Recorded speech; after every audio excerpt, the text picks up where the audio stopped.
Good morning, Night City! Yesterday's data spike lit up the grid, net traffic through the roof, and chatter louder than a riot in Watson. Today, we're cutting through the static, jacking straight into something new, something fresh off the grid, a game where corpse, edgerunners, and chrome-plated chaos all collide, not in the streets, but across the table. We're talking about the Cyberpunk trading card game, while I jack a car right under Kang Tao's nose in under 5 minutes.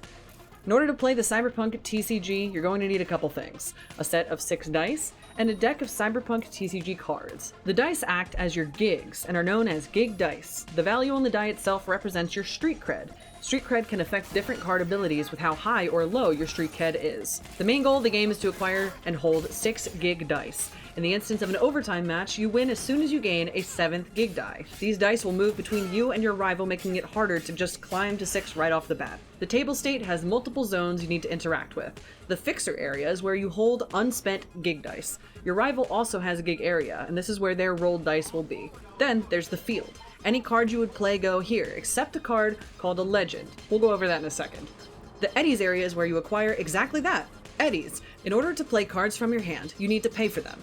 I'll talk about how you get more in a second as well. On the right is your deck and trash area. When you pull cards, you pull from the top of this deck. When you discard or remove a card, it goes straight to your trash.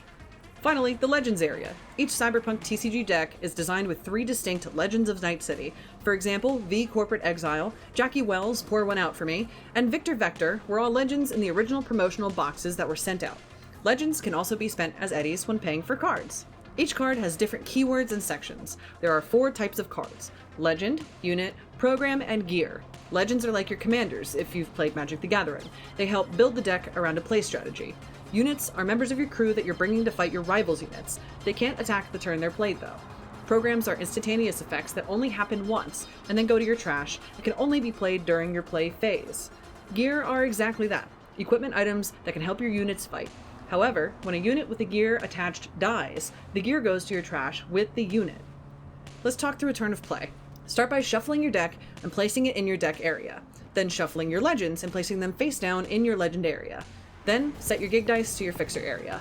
Randomly choose who goes first with something like a dice roll, and the first person turns 2 of their legends sideways before starting. Pick up 6 cards from your deck as your starting hand. You then have the option to mulligan, where you shuffle these cards back into your deck and pick 6 more. This can only be done once though. On your turn, you draw a card. Pick any of the dice except for the 20-sided one at the top and roll it. That then goes into your friendly gig area up top, and your street cred increases by the number on the dice. Then, turn any sideways cards back into their normal position. Once per turn, you can sell any card in your hand with the eddies symbol on the top left of the card. It's always good to have a couple in your starting hand to ensure your ability to pay for cards later in the game. Then, you can pay 2 eddies if you'd like to call a legend. Calling a legend means you choose one at random and flip it over, revealing it.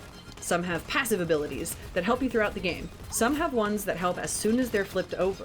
You can then pay for cards from your hand by spending more eddies. In the top left corner, it shows how much a card costs. Units can't attack the turn they're played, but if you have the eddies for it, you can play as many units, gear, or programs as you want. We then enter the attack phase. You can choose to send a unit to attack a rival's spent unit, or your rival itself.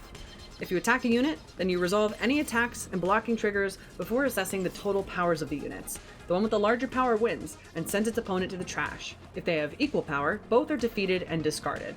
If you attack your rival, resolve any attack and blocking triggers, and if your rival decides to take the hit, you can steal one of their gigs from their gig area. Continue this until you end up with 6 gigs in your gig area, and if the turn comes back to you, then you win the game. If you're interested in specifics for things like attack phases or deck building, please leave a comment below, and I'll know to make a video about that next. Hopefully, it'll go better than this carjacking though. See you in the next one.